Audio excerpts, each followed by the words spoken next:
வணக்கம் தனுசு ராசி அன்பர்களே. உங்கள் ராசியை சனி பகவான் வக்கரத்திலிருந்து பார்க்க போகிறார்.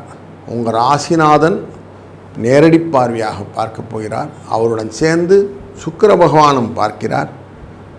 உங்கள் ராசியிலிருந்து தொழில் ஸ்தானம் அப்படிங்கிற 10வது கன்னிஸ்தானத்தில் இருக்கக்கூடிய செவ்வாயும் பார்க்க போகிறார்.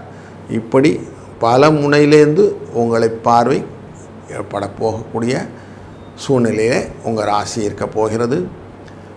இப்படி இவர்களெல்லாம் பார்ப்பது எதற்கென்றால் உங்களை செம்மைப்படுத்தி பதப்படுத்தி நல்லபடியாக செல்ல வேண்டும். என்றால் அஷ்டமம் என்கிற இடத்துல கடகராசிக்குள்ளர நமக்கு இந்த சூரிய பகவான் உள்ளே வந்துட்டார்.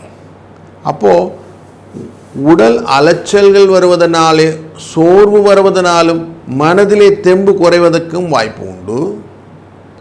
இந்த 8ஆம் இடம்ங்கிறது மறைவுஸ்தானம்னு வச்சுருந்தா கூட உங்களுக்கு லாபத்தை பெற்றுத்தரவுக்கான வாய்ப்புகளை மற்ற கிரகங்கள் எல்லாம் சேர்ந்து செய்ய வேண்டும். எது உழைப்பினால் வரக்கூடியது, பணம் வருவதற்கு, அதிர்ஷ்டத்தின் மூலியம் வருவதற்கு, எதிர்பாராத விஷயத்திலும் தைரியத்தை கொடுப்பதற்கு இந்த கிரகங்கள் எல்லாம் சேர்ந்து செய்கிறது என்று புரிந்து கொண்டால் இந்த மாதத்தினுடைய தன்மை புரிஞ்சிச்சு.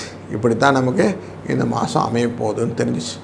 அதனால் கொஞ்சம் நிதானித்து நட்புடன் அனுசரணையுடன் எல்லாருடன் பழகுங்க. நான் தான் பெருசு நீ தான் பெருசுன்னு எடுத்து உழைக்காதீங்க.